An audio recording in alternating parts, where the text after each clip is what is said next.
Welcome back to the morning show here on Arise News. I'm Biola Alabi. Welcome back. I'm Tundra Abiola. Against the backdrop of its gutsy performance in last week's presidential and National Assembly elections, the main opposition People's Democratic Party will be going into this weekend's governorship and state assemblies polls with increased momentum.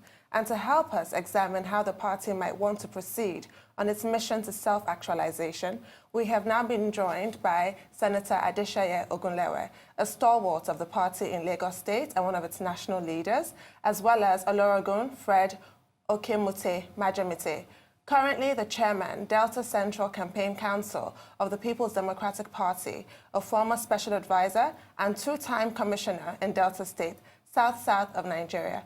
You're welcome to the program, sirs. Thank you for having me. So let's start off with a look backward before we launch into the elections on the 9th.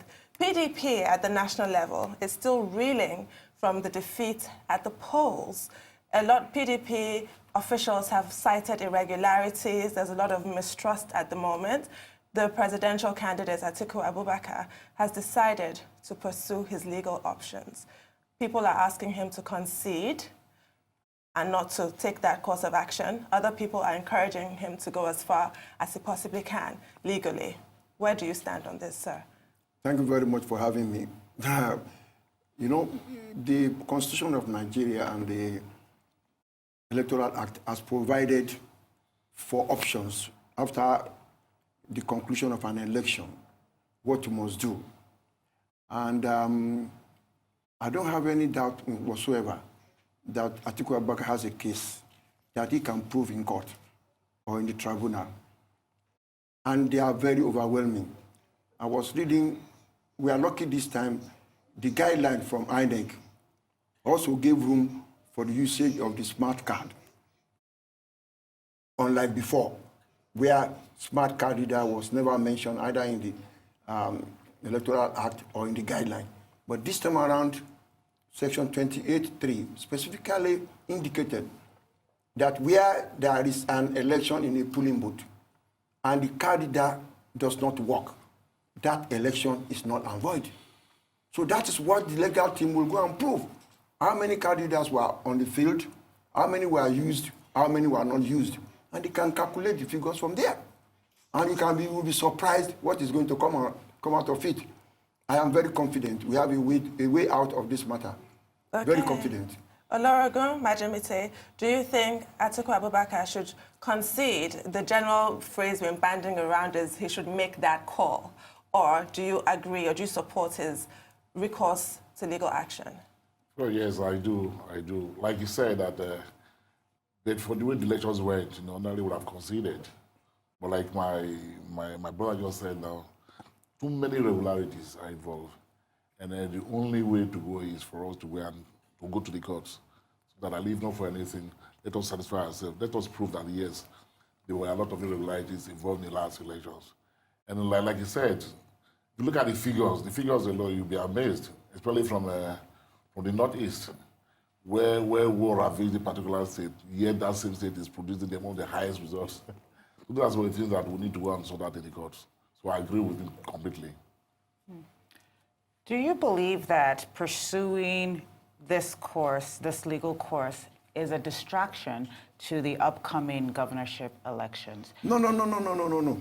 If you are a student, a law student, even now at the law school or in any university, these are not, that is our operational, where we get our own knowledge from as lawyers.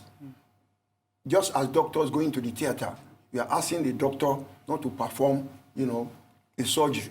That is what we are denying a lawyer from doing. Let us assess the situation. Let our young one learn and see the loophole in our system. Law is like science. Let everybody come and prove. And you not imagine some people will now do research and get a PhD on this, what we are talking about. So you cannot deny knowledge. You cannot deny trying some new things. And that is what a lawyer does. A lawyer doesn't concede like that. If not, he will not have anything to eat. Okay. I think it's more from the electorate's perspective. As we saw, there was low voters' turnout. with this, which means that your party is disappointed, your supporters are disappointed, do you think that by pursuing this, your supporters continue to feel more apathetic going into the governorship election? No, or do you think that this will be a motivating factor? We have 14 days. They are not related at all.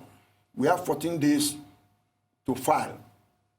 But the election of the House of Assembly and Governors will end on the 9th. So they are not related at all. And it won't affect going to the tribunal by the, I don't think I'm saying it will affect it, but it is taking up a lot of oxygen in the air and a lot of discourse rather than focusing on a lot of knowledge, the governorship. A lot of new things coming up, a lot of studies. How is it possible for you to have 1.4 million votes within a period of 8 to 12 or to 2? How do you do the thumb printing? If you thumb print at the rate of 1 per second, how many can you thumb print in 6 hours? So that's an academic exercise you're talking about. That is what law is about. Which is fine. That's an academic exercise. But actually going out to the polls and voting is not academic. That is actually that's an action that that's a public opinion. And what I'm saying in the court of public opinion, do you think your party might be losing? No, public opinion also is knowledge. Let the public have knowledge of what happened, what transpired. You cannot be docile as a country and believe whatever goes must go. No. Let us learn from it. Let us do research about it. How did it happen? How is it possible for you to be at war and then you have more votes than where there is peace? Let us experiment it. It happened in 2015. Jonathan kept quiet. That's why it could be repeated. How can we have 22.2% of vote cancelled in Rivers or in Anambra, where we have 1.6 million voters and only 600 voted without any war, without any problem? Lagos State, we have 6.5 million voters. Less than 1.25 million voted. What happened? But that's very clear that there's low voter turnout, which is clearly linked to apathy. That is what you saw. What we saw is different, and that's what we are going to do. So you're saying that more than 1 million people came out to vote in Lagos, and those why were they not allowed to vote? Why did you use the card reader to prevent people from voting? While in some other areas, card readers were not used and they were voting. Okay. So that must also come into the fore. Card reader is supposed to moderate everybody, but in some instances, card readers are not necessary. You can thumb print as many as you can. But in some location, card readers must be used. So that is the area we want to go and iron out in the court and in the face of public opinion, who are also participants in whatever we are doing. They are not docile. They know what is happening. They know what they went through when they went to vote.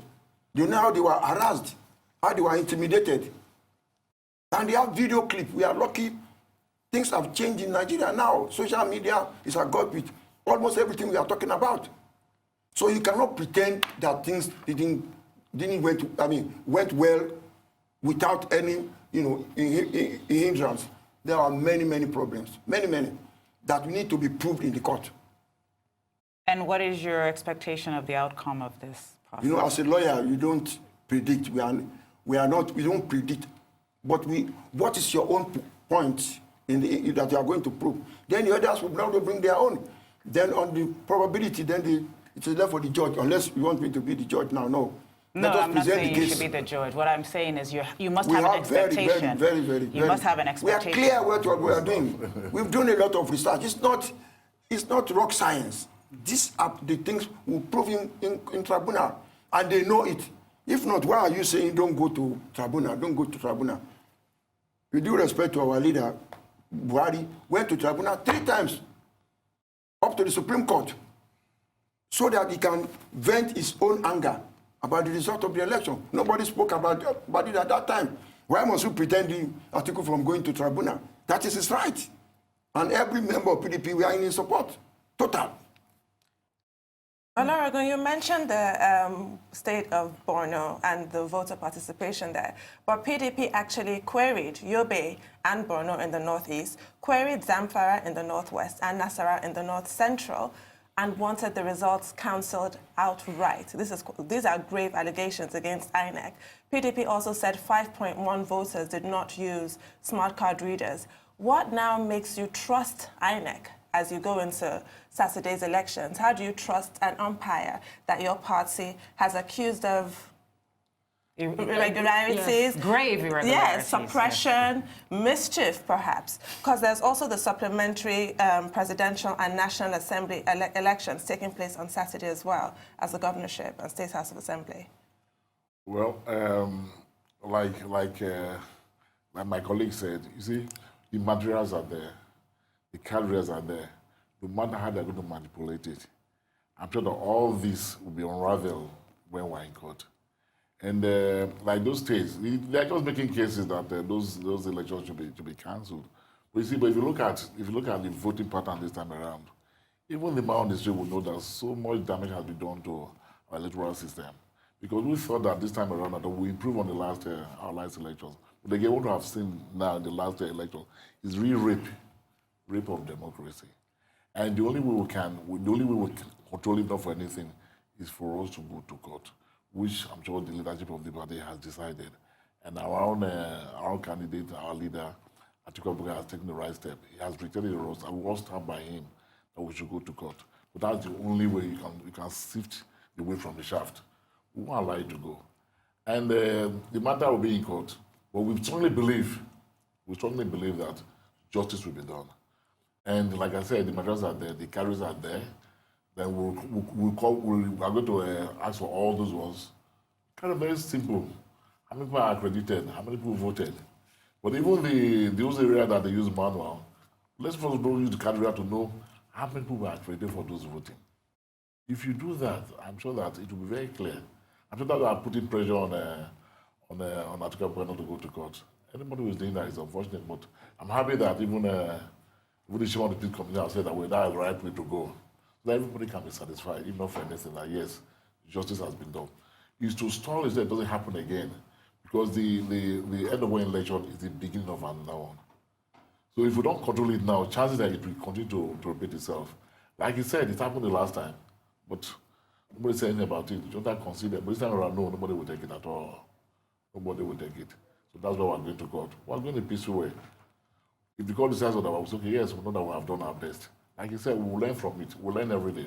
As Mofu said, learning begins from the day we're born until we die. We learn every day. So the outcome of whatever happens in court will be one of the, if not for anything, politics of our party. So don't want to say that we're going to court. They have said that they also have their own character about those areas. But even those areas talking about that, look at the voting pattern also. So we're just waiting for them. We'll go to court. I'll win them in court. We're happy that we're very capable. So we're preparing already now, so no problem at all. I just want to go back to her question, which is, how do you trust an umpire going into next week? How do you trust INEC? The umpire. Well, I'm sure that they also know their differences now. They also know that what people are already complaining about now.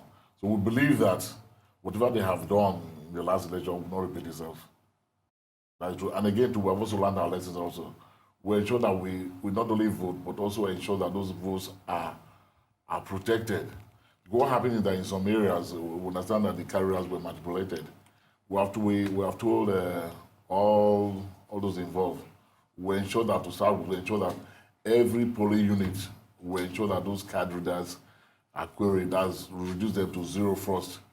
Most people didn't do that. We are taking steps. Let me not say what we do, but we are taking steps to ensure that our votes them around we count. So whether there's no way they can even manipulate us again now, because we have our traditional states, and we know that in those states we ensure that nothing happens. We ensure that we not only vote but also protect those votes. Whether INEC, whether we believe them or not, they cannot do any other thing again, because the worst has been done already, as far as I'm concerned. And we have taken steps to ensure that what has happened in the last presidential and national assembly does not repeat itself again. So the issue of trusting INEC now doesn't even come into play again now, if I may come in here. Okay. Senator Ogunlewe, you're from Ikorodu, Lagos. Yes. There are allegations against PDP that your campaign in Lagos is taking a disturbing tribal undertone.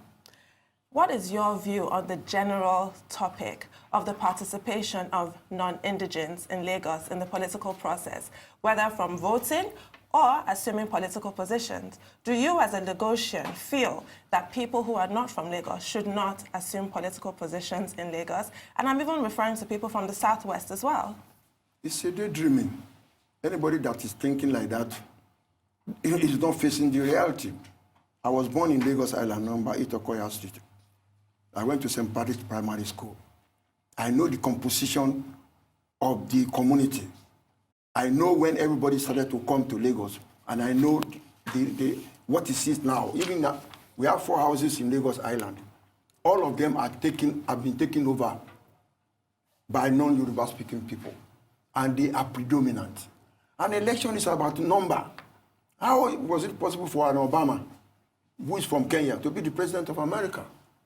Or the present mayor of England, who is a Muslim? If the character of the demography of a community changes, there is hardly anything you can do. They will take over from you. It is just a matter of time. No matter the struggle, we can strategize and give them a portion. But they say they are going to be zero. It's a waste of time. And I'm an advocate of this thing for the past 30 years because I grew up with them. I went to school with them. I know their capability. I know their tendencies. I know their unity of purpose more than us. I know their focus. And I know they can defeat us if you are not careful. I am very sure. I don't have any doubt at all. What I can say, where they are predominant, let us leave it for them. You cannot defeat them. Even if you harass them, they are a lot more aggressive than us. I just saw some touts disturbing them. If they attack you, you are gone. Don't push them to the wall because they are not like us. Their own upbringing is fight or finish. They've gone through it before. So don't push them to the wall. My people, I am part and parcel of you, but we have allowed them, which is normal. So please clarify them. Please clarify. Non-Yoruba speaking, non-indigenous, South people. Okay. We grew up with them. Southeast people, we grew up with them. Arewa people, North Central, Northwest, Kwara. How can you not talk about the demography of Lagos? Even our food. How do we come about Tuwo? They grew up with us with Kwara people. How do you talk about, all the Igbo food? They brought them. We grew up with them. We are part and parcel of them. There should be no discrimination in whatever form. And I'm appealing to our people, don't push this thing too much. But PDP has been blamed for some of these tensions. We are part of, how is it possible? 5 of our candidates are Igbos. House of Assembly, 6 local government, 6 wards in Agege are predominant Arewa people. There's no way you can bring an Arewa person and you not win the election in Agege there. What is the language? Fielding the candidates is not the argument, I don't feel. The argument is with the rhetoric, with the it's us against them rhetoric. That divisive rhetoric is what PDP is doing. No, it is because you don't want them, and we want them. I want them. So that is the argument. How can you talk about Ajegule and you are talking about Yoruba people? How can you talk about Ojo, Alaba Ragu, and we are talking? I can talk about Festac. These are accidents of history. When there was Festac, who was the honorable, minister then? How were they predominant in Festac to get the allocation and buy even the one Yorubas had? We bought them. Lagos Island now, 80% of the properties are owned by Igbo people, including my own father's property. They don't own them, or they rent them. But they occupy them because we cannot live there anymore. We have moved out to Victoria Island, to Lekki, to Ogudu. But they are there. So, and if you vote today, there's no way you can defeat them. Even if you harass them, they will harass you. They are more aggressive than us. So where is this language coming from? This language that is stoking this It is competition. tension. Yeah, anywhere there is competition, there must be differences. But the reality must prevail. So Somebody from Is this Akwa language Ibom. coming from your party? No. You see, if you grew up in Lagos, you know what I'm talking about.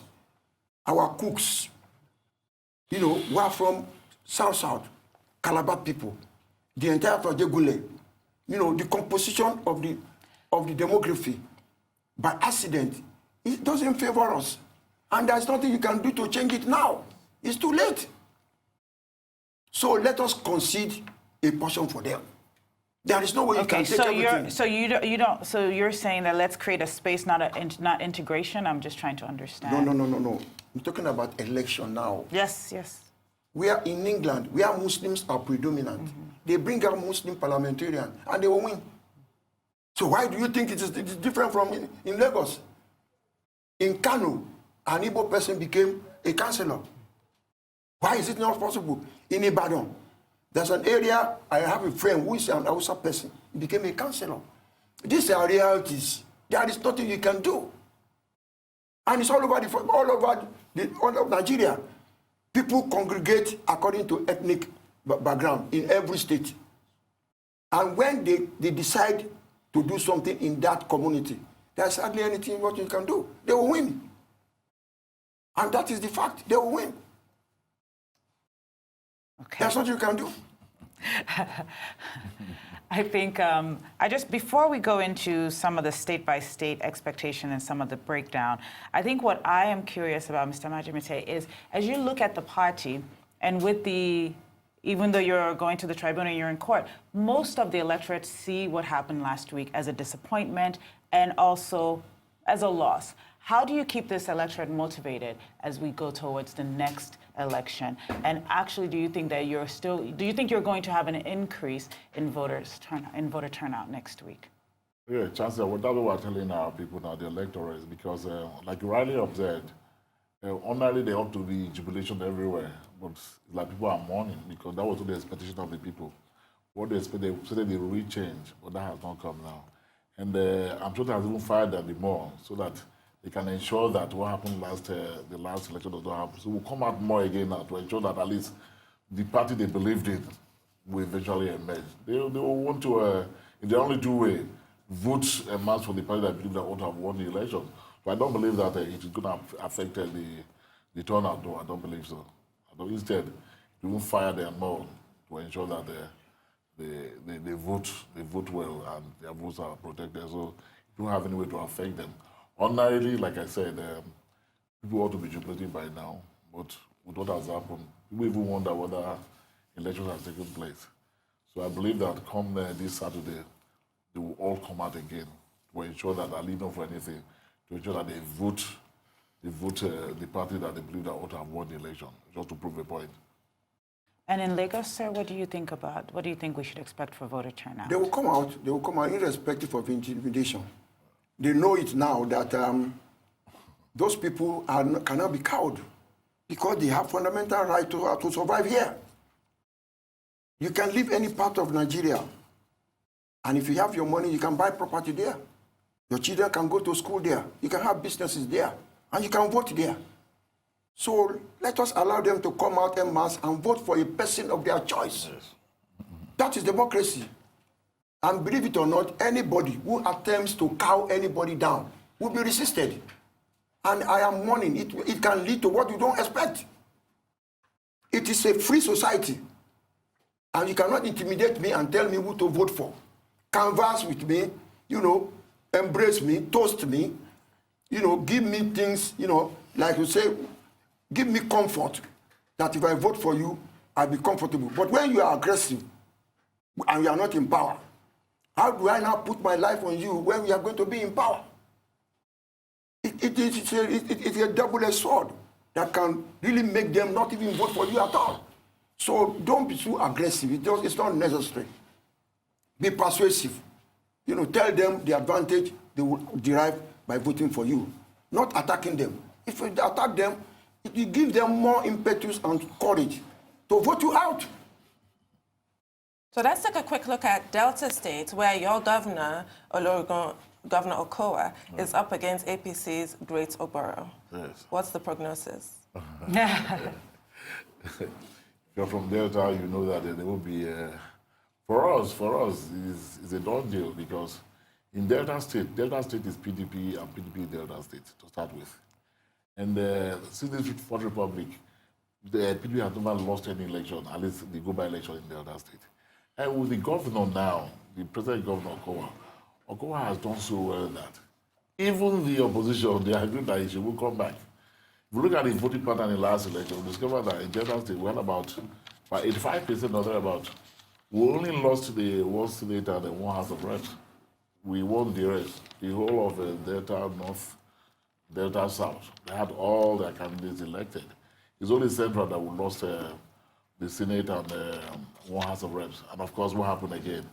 In those areas, they harassed everybody with security operatives because they have a state senator. I don't want to go into that. But in Delta State, we are ready because we know that we have performed. The PDP government has performed. And whatever the government has done has worked for him, as it were, because there won't be any problem in Delta State at all. Because people believe in the governor. The governor has performed. That's what they call me workaholic. So the various projects he has done elections for him.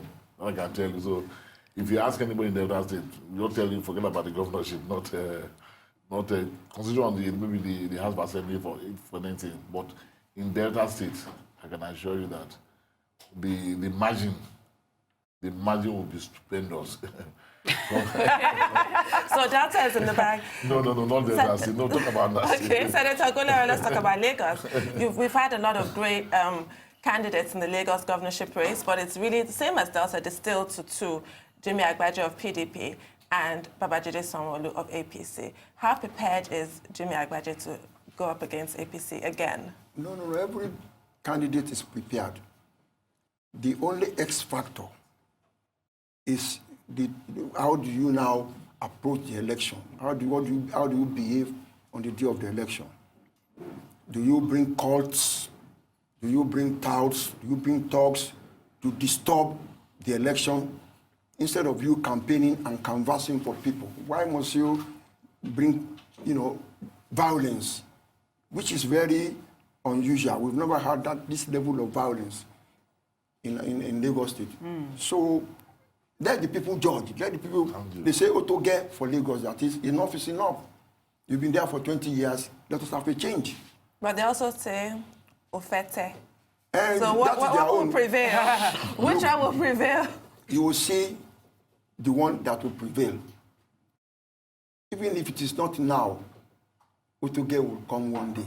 Okay. There is no empire that is forever. And I can assure you, this empire will fall one day. So when you look at Lagos State, there was quite a bit of discord among the APC party with the changing of hands of their candidate Bode to Sanwo-Olu. People felt like this was a big opportunity for PDP to step in and take out some of that and take some lion's share of that of the opportunity of the electorate there. That hasn't actually happened.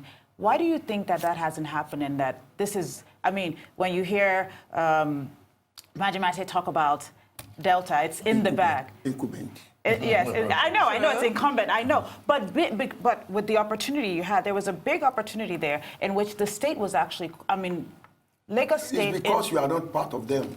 I'm not part of anyone. I am part of me. They are really afraid of what can happen on Saturday. It's not like before. If somebody was contesting, it can be a different ballgame entirely. Because incumbency is so important in any form of election. But this one is a level playing field. And you'll be surprised what is going to happen. What I just hope for is that there will be no violence. Let the people make their choice. Once that is done, whoever wins is the same Lagos. They are both indigenes of the state. Let them rule. But let us not encourage violence. That's all. So you're going in with that it's a level playing field, but Total. Not that it's in the bag for PDP. No. It's not as an incumbent. Just like Buhari, 50% of victory of Buhari could be attributed to incumbency. Commander-in-chief But at some point, the incumbent has to go out. So at some point... No. It says it's not the terminal. It's a second term. It's a different matter, ball game entirely. When you are there to dictate what happens. Do you ever see a time where Lagos State will be a PDP state? I'm telling you, no empire is forever. Just wait. And which we shall. Maybe even this time around before. Yes. It will not be long. I don't know if that's the case, but we'll see what happens. As both of you, as you look at what happened last week with the presidential elections, and you look at going forward, what states can you say are sort of, these are our states, these are states in the bag, and where do you think are really going to be the battleground states for you coming up on Saturday? The states are so different. We cannot be mathematical on this issue. You take each state according to the configuration of the tendencies available within the state. And no magic one. Nobody, if you take Ogun, what are the tendencies there? It's different from Osun. Let's talk about Ogun State. What? Let's talk about Ogun State. Ogun State is very dicey. APM is there, which is supporting the incumbent governor. Then we have PDP there from Ijebu side. We have two candidates too, fighting. Then the ADP have their own, which is the form Bankole. Then we have ADC, which is the man from Yewa. Two from Yewa, one from Egba, two from Ogun. That is Ijebu side and Remo. So let them slug it out. Let us see. But the governor has an advantage of incumbency and something to prove. And I think he will win it. Okay. So you're calling Ogun State? I'm talking about the tendencies there. Yes, you're calling it for APM. For APM. I think so. Okay. I think so. So PDP is saying APM... They are quarreling. They are two candidates. They don't even know who is the candidate. But they have an advantage because they have more local government between the Ijebus and the Remos, which the two of them are from. But if they work together, it's possible to win. But their quarreling will disturb them. But that quarreling is not an advantage for PDP? How can quarrel be an advantage for a political party? No. The people who are going to vote, they'll be confused. But then the level of, civilization, understanding what to do, is not Lagos. Predominantly rural area. And they will speak Ijebu. And when they speak, what do we do? It is the leadership that will tell them. They are not as liberal. So you think the people don't realize that if they vote for PDP, the vote goes to PDP, not to the candidate? They don't understand. So they'll get confused. There is nowhere in Nigeria you really can demarcate between, if I vote for PDP, these are the advantages. If I vote for APC, or APM. Or any political party, we have not reached that stage. It's the individual. We had that one in the past, where you voted for Action Group, NCNC. What are you expecting? So, okay, we voted for APC now. What are we expecting? There is no clear-cut ideology that is peculiar to any political party in Nigeria today. So we are just voting for sentiment. We are not voting for, ideology. Just like we have in advanced democracy, we have not reached that place yet. And if you ask people, why are you voting for APC? Why are you voting for PDP? Nobody, very few people will be able to tell you, unless there's an incumbent, as my brother said, where a governor has performed so well. And it is the governor they are talking about. And probably it will reflect on his party. But if you remove the governor from there, they will not understand what to do. That is my... And you think this is across Nigeria? Yes, total. But is it not an advantage for PDP in Ogun State that they had their quarrel, but they did not split, the way APC split into APC and APM? But both candidates are within PDP. To finish, if they cross themselves on the road campaigning, what will happen? You will not believe it. They are not friendly. I wish they were friendly and think of the party. But they think of the individual more than the party.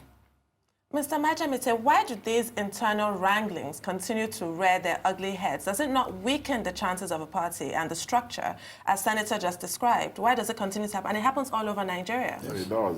It's unfortunate. It's all about interest. It's all about interest, especially with the leadership. It's all happening in the APC, even in my party, the PDP, like what's happening in Ogun State now. It's all about interest. Where certain group believes that they must produce a particular candidate against the wish of the people, becomes a problem. And before now, I've always said that party is supreme. But again, too, now, you discover that it's not as supreme as it used to be, like in the days they just mentioned, in the days of maybe Action Group and what have you, NCNC, but not so now. You don't see that, yes, like in some states, or in all the states, the leadership of the party most times rests on the governor. But the party ought to be independent to an extent also. But in an instance where maybe the governor believes that a particular candidate should emerge, and that candidate does not emerge, and now suppose the candidate believes in, it tears the party. That's how it's happening everywhere. So that's what I'm saying. It's all about interest now. And the only way this can be curtailed is to ensure that the party stands firm at all costs. But how will the party stand firm when those who are in control themselves are not sincere? That's the biggest problem. Like when my own party, we have been able to manage it to an extent that at least the most of the problem we have in the other party are not as rampant in our party. There's only a few, maybe one or two instances which has been managed. The Ogun State is an exceptional one. But otherwise, look at all the others, we don't have any problem. Because again, we have what we call free, fair, transparent, credible primaries. That's where it all starts from. It's true when you have a credible primary, there won't be any problem. But where you endorse or anoint a particular candidate without going through the normal process, you can make sure that there will be problem. That is what was happening in my party, the PDP, before now. And the new PDP, as it were now, we were sure that all the primaries that were conducted in most of the states were credible. That's why I didn't find out the kind of problem they have in the other party happening to us. So I would say that charity begins at home. So if we want to do anything right, we must do it well. And in politics, especially when you have elections like this, the primary thing any party ought to do is to ensure that our primaries are conducted in line with the party constitution. Once that happens, if you lose, I believe that yes, you lost the election, honestly, you won't go to court even. You won't challenge the outcome of such elections or primaries. It's only when you are not satisfied, it's only when you feel that the primaries have been manipulated or you feel that something has gone wrong, that you'll be satisfied. That's why I see some people leaving the party and maybe go to another party to pay the ticket. But if you lost and you are survived, you lost, there won't be any need for that. You join forces with Emmanuel as well to move the party forward. So what I'm saying is that we must ensure that, my advice to all the parties, to ensure that at least during the primaries, it should be credible. That is the only one where the problem will continue. And again, we should ensure that the parties' interest, like Larry mentioned, the manifesto of both parties are not clear-cut. That's the truth. That's why I see that those who are in the APC maybe were sometimes, at some point, were in PDP. PDP, sometimes. So there's a marriage, So there's no way you can. Like Randy said, now, if you see you're voting for APC, what are you voting for? When you call people, tell you, we're voting for the corruption. Corruption where? How? That's the only thing, of course, you can say, okay, this is the APC. Or like the PDP that has Ali drawn for anything. They have that clear-cut thing that they want to do for the people. So what I'm trying to say is that the only way we can stop that is for us to ensure that all the parties conduct free, fair primaries. Let us subsume our personal interests for the interests of the party. Unless that happens, it will continue. And I assure you that it will continue. So the wranglings will continue because more the leadership of such parties, they believe that they must at all times be in control of government machineries. That's the problem we have. Until that is the curtail, we continue to have the problem. And the only way, like I said, the only way we can stop it is for us to say, okay, if you have your candidate, let them go to the field, free and fair. Then, of course, if you lose there, you have lost. Like the elections we're talking about now. If we were satisfied that, yes, we lost the elections, of course, our candidate says so that he will congratulate the winner. But we know that we didn't lose. We know that we're manipulated. We know that we're rigged out. We're harassed in such places. Even where we had stronghold, they used our government machinery and security operatives to harass people. I don't need to tell you. Are you referring to River State with the Nigerian Army? The army was not limited to River State. Not limited to River State. Everywhere.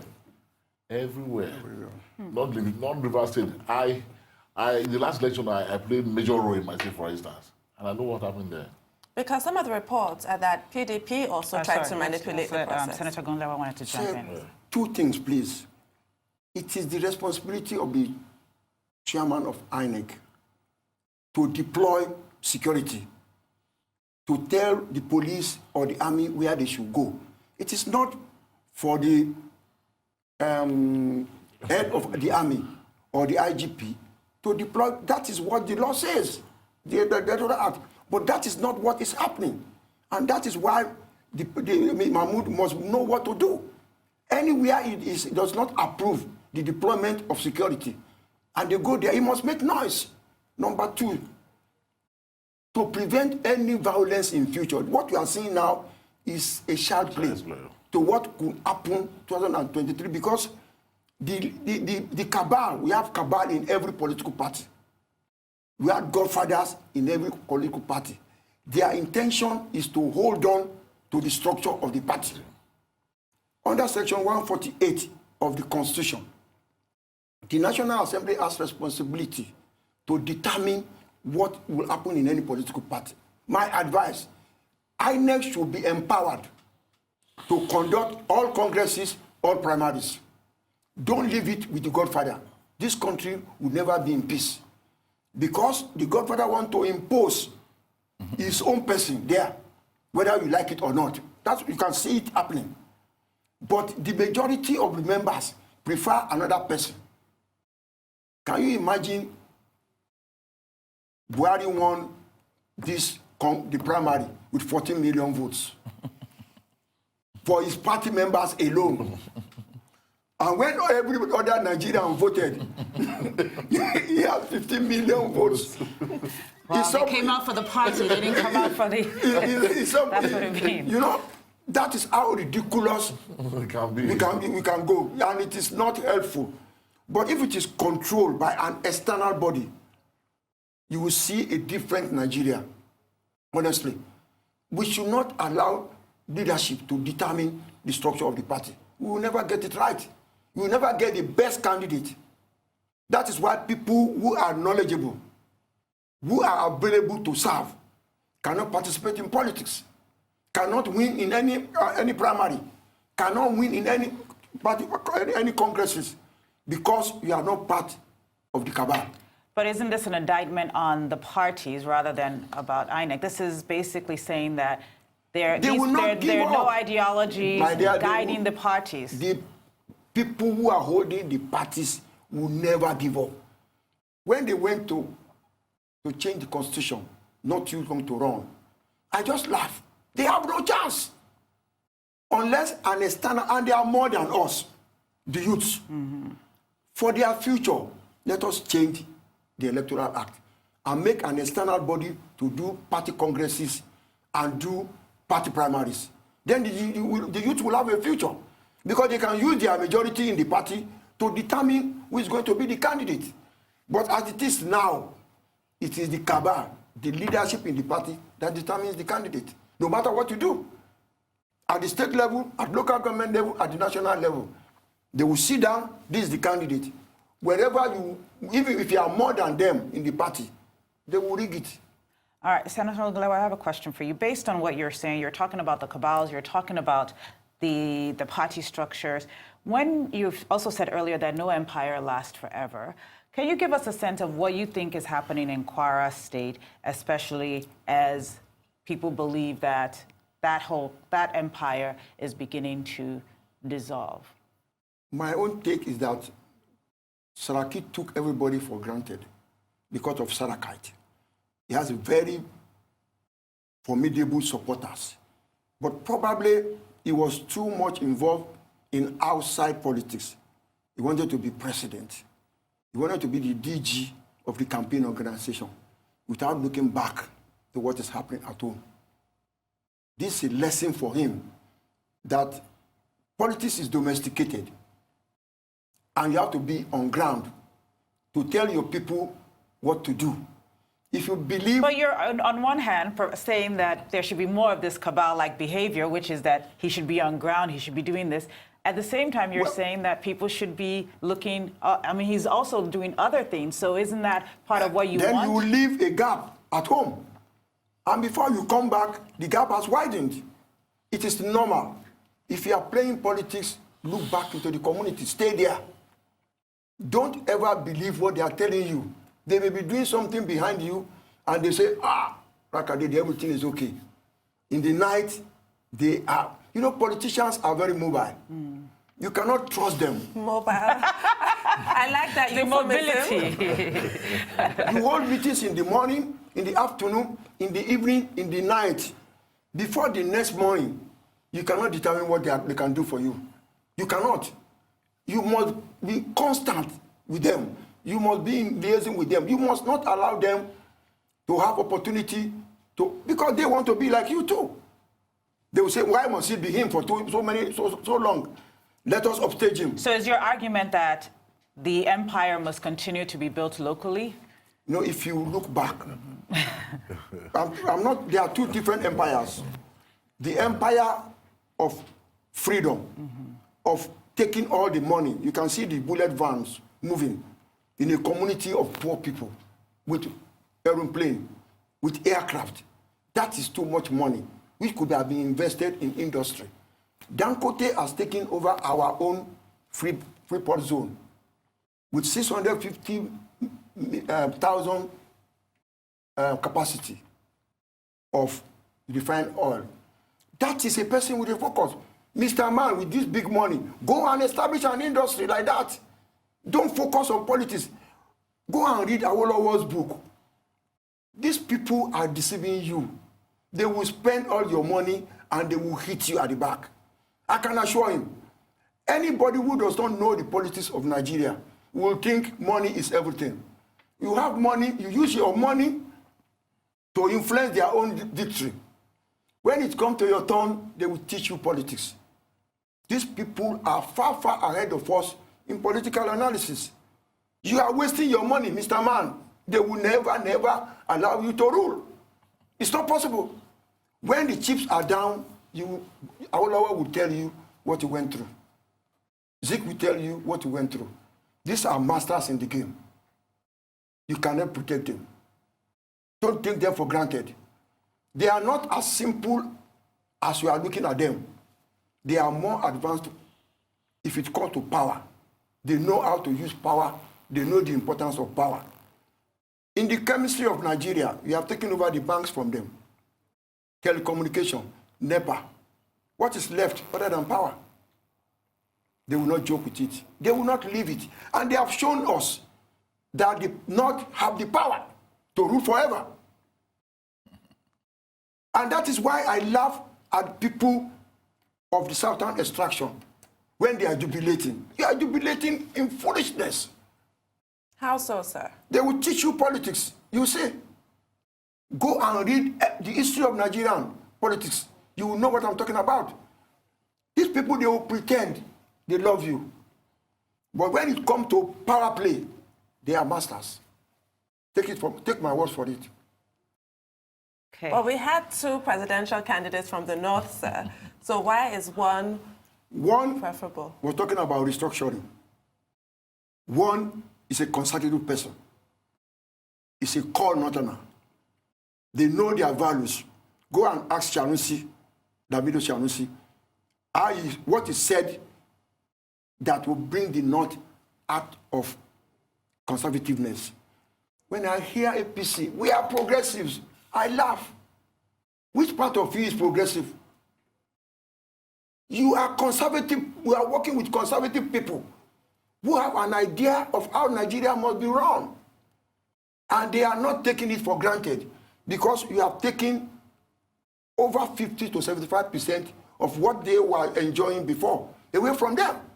Before, if you had a coup, the first thing is to share who is going to be the MD of NEPA or NITEC or this bank the chairman of this bank, chairman of this bank.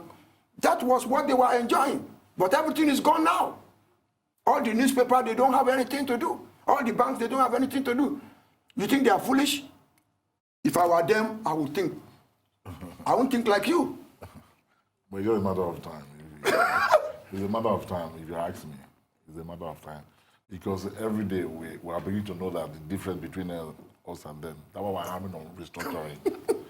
And they will not restructure because they believe that they are more in numbers. But I think that the time will come that they cannot help it. That this country must be restructured. That's the only way there can be peace. Whether you like it or not. I agree with it when they said that the only thing they hold down. But again, too, like you also said that you cannot hold it forever. The time must come when we must sit down. How do we want this country to be run? And that's where we're talking about restructuring. If you don't restructure, there will not be peace.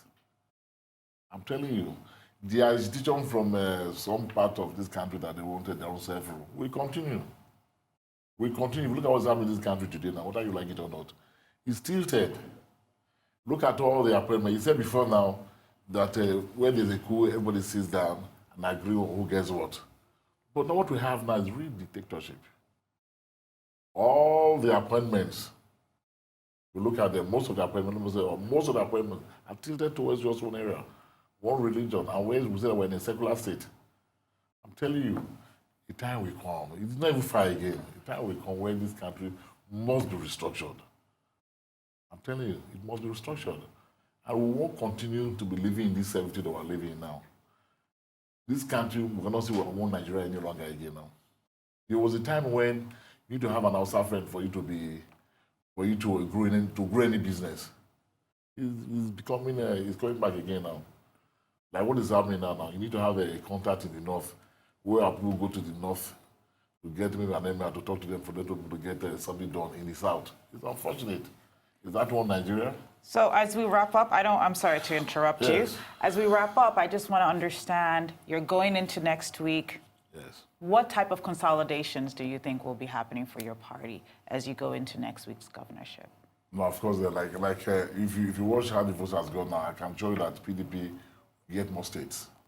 Okay. And I can assure you, PDP will get more states. Like I said, what has happened in the last Saturday's election, we even fired the people with the more to ensure that they come out and vote to the case of their choice. They wanted the president. That president, as it were now, it may still come because we're going to God, but to show that yes, this is what they voted for. They will vote for my party, they will vote for PDP. I can assure you that people will get more states. I don't get all this thing, but they will get more states than they presently hold now.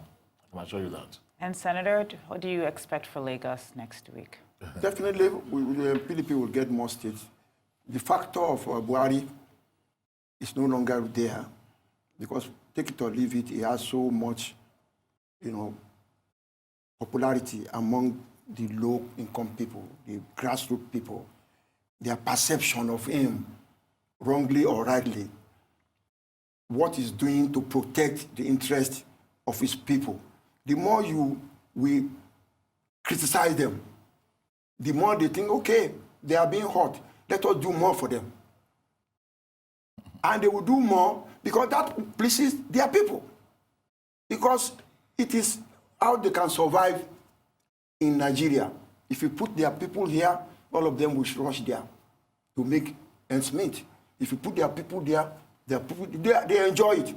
So if you tell us, look, why are you doing this? You are encouraging them to do more illegally, which is not right. Senator, are you expecting a surprise in Lagos State? Definitely. But as my colleague said, there will be changes now. The factor of Buhari is no longer there. And I'm sure it will not, in whatever form, influence anything. That is, you can give that to him. But he have people who will influence on his behalf, but he will never participate. He's a good man in that respect. But he cannot be isolated. Believe it or not, hardly can they allow a rich man to rule Nigeria. Ask Abiola. Because they know what you can do without reference to us. But we still want to be relevant too. As core, not. as conservative North, don't dismantle our empire like that, because that is what we enjoy. If not, how on earth in Kano, 5 million children out of school, brilliant children. A child is not born a dullard. It's not born to be on the street. It is the society that makes them be on the street. Why can't I have been in the Senate with them and I argue with them? Why can't you do what we are doing? Local government should have primary school. Why must it be every government? Your sect, that is community, if you are a Muslim, you are Nasaruddin, you are Mandia, you are this, start a primary school. These children, let them go to primary school. 5 million children are more than the population of other countries. Why can't we waste them? This can be our future leader. He can be our future innovator. But a country that wastes 10 million brains needs to examine itself. That I can agree with you on. Thank you so much for being here today. And we watch as the empire rises or falls over the next couple of weeks. Thank you very much. Thank you so much.